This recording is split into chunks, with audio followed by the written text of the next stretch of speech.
NaMo जिणाणम. Welcome everybody to this 2023 International Yoga Day, अंतर्राष्ट्रीय योगा दिवस, योगा दिन पर 2023 के योगा दिन पर आप सबका हार्दिक स्वागत है.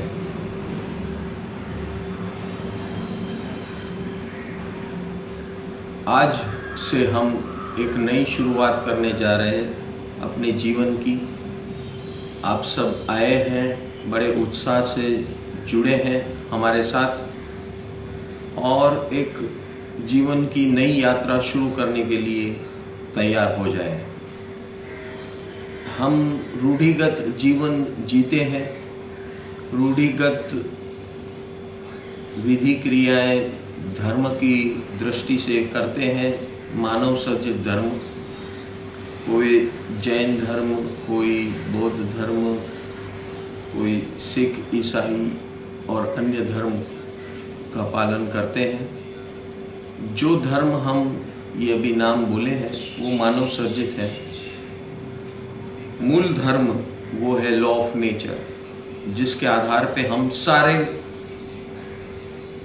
पूरी सृष्टि के जो भी जीव है, जीवित है, लाइव है, उन सब के ऊपर ये लागू होता है. तो कॉमन प्लेटफॉर्म हम सब के लिए लॉ ऑफ नेचर है, जिसे भारतीय परंपरा में, सनातन परंपरा यानी सनातन का अर्थ ही होता है लॉ ऑफ नेचर के आधारित जीवन जीना, जीवन शैली बनाना.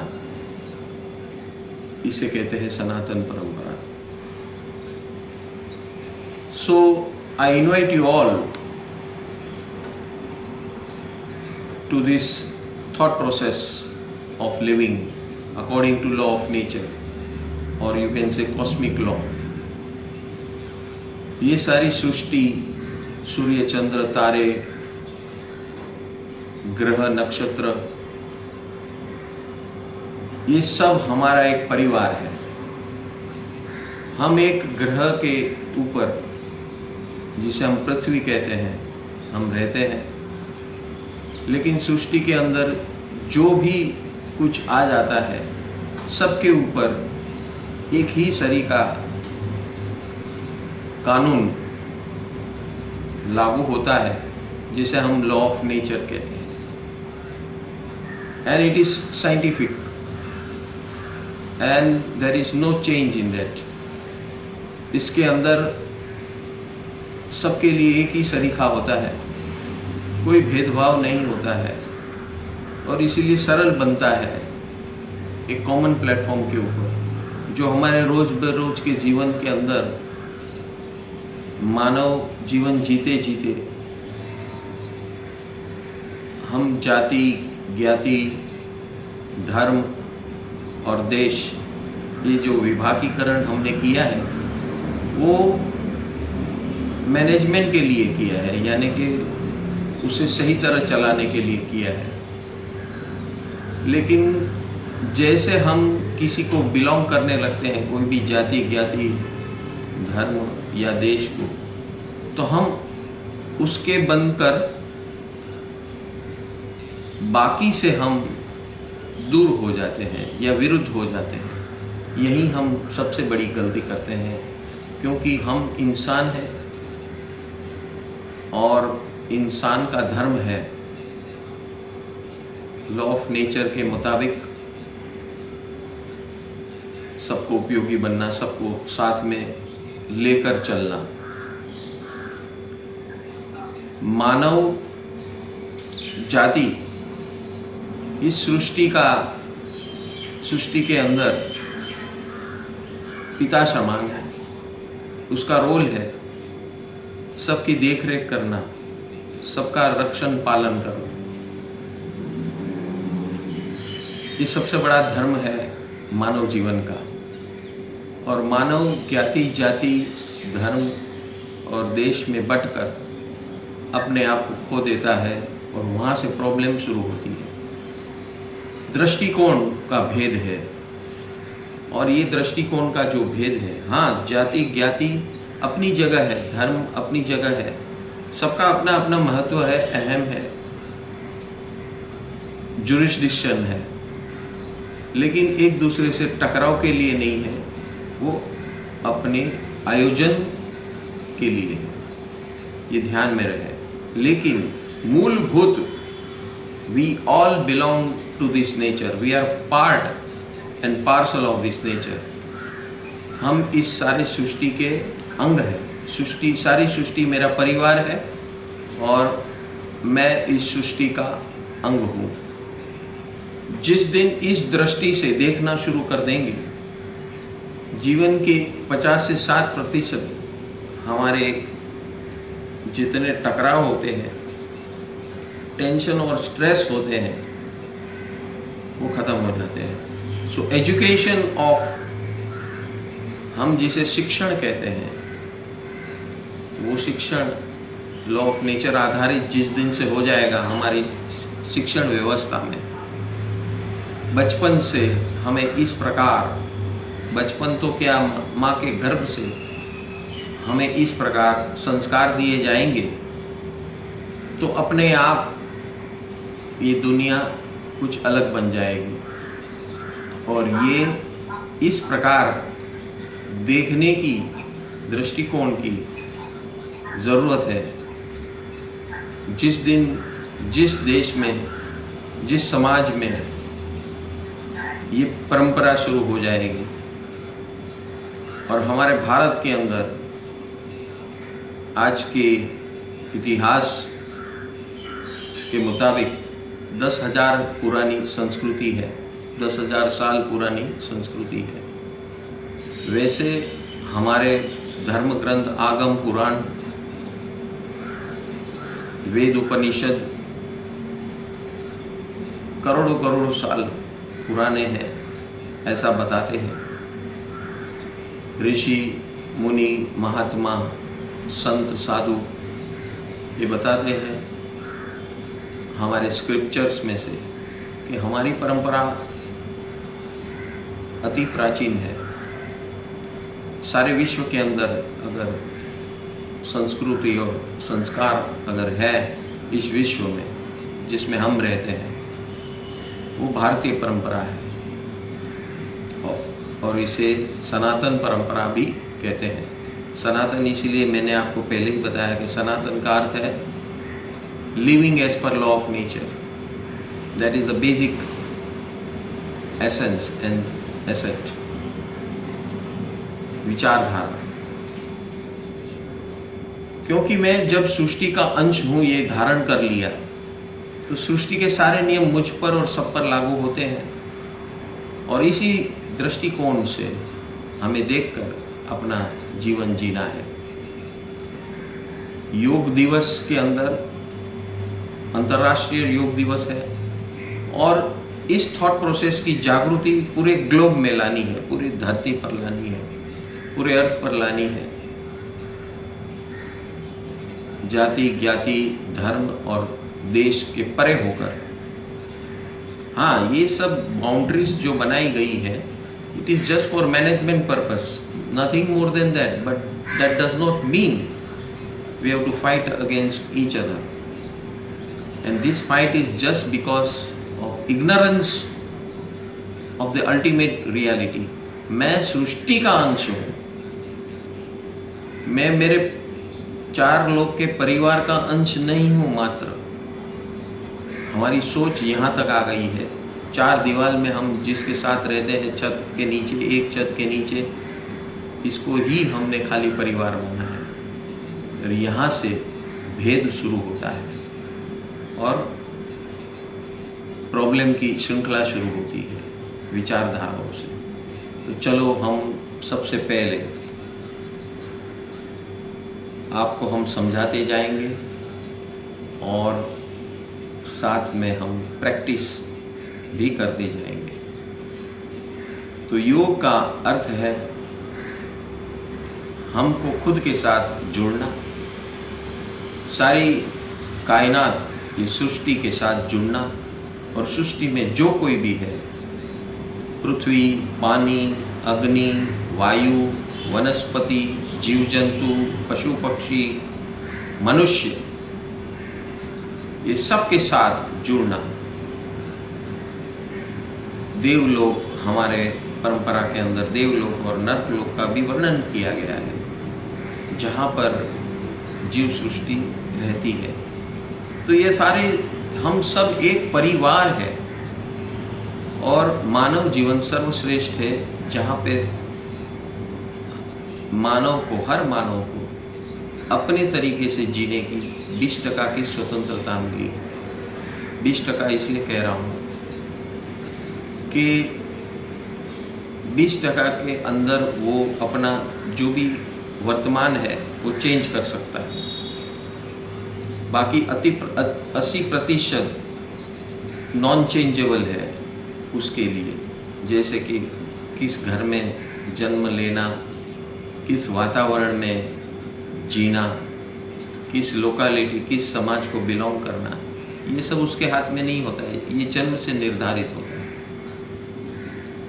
और किस प्रकार का वातावरण मिलना, ये सारा नॉन चेंजेबल है। उसकी खुद की प्रकृति भी जो है, वो जब तक वो जागरूक नहीं होगा, और उस जागरूक होकर उसे बदलने की इच्छा नहीं रखेगा, तब तक वो बदलेगा नहीं। सो इंटरनेशनल योगा डे, यानी कि अंतर्राष्ट्रीय योग दिवस, योग दिन के अंदर हमें यही करना है। जो हमें 20% की स्वतंत्रता मिली है, उसके माध्यम से अपने आप, अपने अंदर बदलाव लाना है। अक्सर हम जीवन में दूसरों को बदलने की कोशिश करते हैं। इस परंपरा के अंदर मैं सृष्टि का अंश हूँ, सारी सृष्टि मेरा परिवार है, और जो बदलाव लाना है वो मुझसे ही बदलाव लाना है। क्योंकि प्रोजेक्टर, जिसे अंतःकरण कहते हैं योग भाषा में, अंतःकरण यानी हमारे अंदर हृदय में रही हुई 4 इंस्ट्रूमेंट्स हैं, जिसे अंतःकरण कहते हैं, जो हमारे जीवन को निर्धारित करता है। चित्त, मन, बुद्धि और अहंकार। अहंकार यानी I am a unique identity different than others, इसे अहंकार कहते हैं। So this is part of nature. Every जीव, एवरी लिविंग बीइंग हैज अहंकार and he lives by that. इसे अहंकार कहते हैं। यूनिक आइडेंटिटी, इंडिविजुअल आइडेंटिटी, इसे अहंकार कहते हैं। दूसरे 3 हैं चित्त, मन और बुद्धि, जिससे इंसान जीवन जीता है। चित्त यानी पास्ट मेमोरीज जहाँ पर पड़ी है, जहाँ पर रिफ्लेक्ट होती है हर सांस के साथ, उसे चित्त कहते हैं। It's a mirror where past memories reflect every moment we take a breath. हम एक सांस लेते हैं तो वहाँ पर वो चित्त के पटल के ऊपर, स्क्रीन के ऊपर एक रिफ्लेक्शन आता है, और उसी वो जिस प्रकार का रिफ्लेक्शन होता है उसी प्रकार मन और बुद्धि ऑपरेट होती है, बुद्धि और मन ऑपरेट होती है। सो चित्त इज द ड्राइवर ऑफ मन एंड बुद्धि, एंड मन और बुद्धि हमारे 10 इंद्रियां, ज्ञानेंद्रियां, ज्ञान सेंसेस, इनपुट सेंसेस, ज्ञान इंद्रियां यानी जिससे हम आजू बाजू के वातावरण को जानते हैं। आँख, कान, नाक, स्वाद और स्पर्श, ये 5 ज्ञानेंद्रियां हैं, सेंसिंग ऑर्गन्स हैं, जिससे हम ज्ञान प्राप्त करते हैं। मैं साइंटिफिक भाषा में उसे कैमरा कहता हूँ। तो इंसान के पास ये 5 कैमरा होते हैं, और अलग अलग जीव से, पृथ्वी, पानी, अग्नि, वायु, वनस्पति के पास एक कैमरा होता है, स्पर्श का कैमरा। 2 सेंसेस वाले, 2 कैमरे वाले जो होते हैं जीव जंतु होते हैं। 2, 3, 4 कैमरा वाले जो होते हैं उसे हम जीव जंतु कहते हैं। पशु और पक्षी हमारे जैसे 5 इंद्रिय वाले होते हैं। और किसी के अंदर मन होता है, मन बुद्धि होती है, किसी में नहीं होती है। ये डिफरेंशिएशन बताया गया है हमारे स्क्रिप्चर्स में, शास्त्र में। लेकिन लॉ ऑफ नेचर सब पे एक सरीखा ऑपरेट होता है, चाहे आप कुछ भी हो, कोई भी हो। बस जिस दिन ये समझ में आता है, ये सारी सृष्टि मेरा परिवार है, इस सृष्टि में जो कुछ भी है it's part of me. If I am disturb, Srishti is disturb. अगर हमारे घर में एक इंसान डिस्टर्ब होता है तो डिस्टर्बेंस सारे घर में फैल जाता है। ये माइक्रो लेवल पर है, मैक्रो लेवल पर, विशाल लेवल पर। तो हर इंसान, हर व्यक्ति अगर वो डिस्टर्ब होता है तो पहले उसका डिस्टर्बेंस अपने घर में फैलता है, फिर मकान में, जिस मकान में रहता है, जहाँ और परिवार रहते हैं वहाँ फैलता है, मोहल्ले में यानी अपने एरिया में, लोकल एरिया में फैलता है। This disturbance goes on expanding and जितनी उसकी इंटेंसिटी ज़्यादा है उतना डिस्टर्बेंस वो ज़्यादा फैलाते जाता है। सो व्यक्ति से परिवार, परिवार से समाज, समाज से प्रदेश और प्रदेश से देश और देश से अंतर्राष्ट्रीय और ग्रह, और इस ग्रह से अनेक ग्रह के ऊपर असर होती है। This is how this wave form of disturbance goes and expanding. जैसे कंकर पानी में डाला जाता है, स्टिल वाटर में, यानी स्थित प्रज्ञ पानी के अंदर एक कंकर डाला जाता है, तो जैसे वाइब्रेशंस फैलते हैं, जितना उस कंकर का वजन है, वाइब्रेशन है, उतना उसका फैलाव का विस्तार बढ़ते जाता है। This is how this whole universe operates. और इसीलिए हमारे यहाँ ग्रह, नक्षत्र, तारे तक का भी इम्पोर्टेंस बताया गया है। पृथ्वी, पानी, अग्नि, वायु, वनस्पति का इम्पोर्टेंस बताया गया है। जीव जंतुओं का इम्पोर्टेंस, महत्व बताया गया है। क्यों बताया गया है? So whole environment has to be in unison. ये एक फ्रीक्वेंसी पे चले, और जब हर यूनिट, हर व्यक्ति जिसके पास स्वतंत्रता है, वो इस आइडियोलॉजी से, इस विचारधारा से चलेगा, तो अपने आप सृष्टि के अंदर एकजुटता बनेगी। तो हमें कहना है, हमें याद रखना है कि सारी सृष्टि मेरा परिवार है।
अरिहंत